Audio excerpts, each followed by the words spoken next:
Volimo doći u Sinj, tu dolazimo svake godine, tu se spremamo za sva svoja velika natjecanja. Sinj je inače viteški grad, dom Sinjske alke sa tradicijom 300 godina.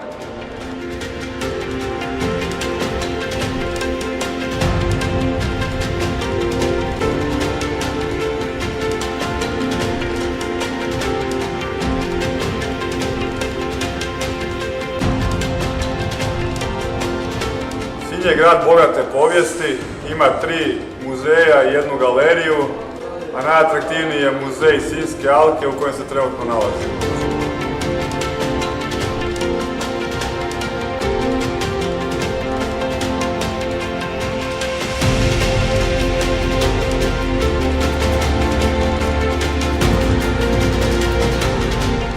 Osim predivne prirode i Sinjske alke, Sinj je grad prepun kulturnih, zabavnih i sportskih događaja. I ne zaboravite, Croatia full of life.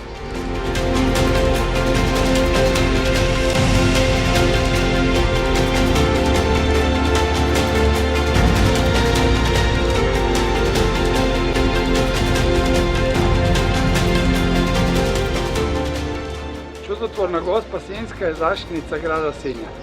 Ove godine slavimo 300 godina krunidbe njezine slike.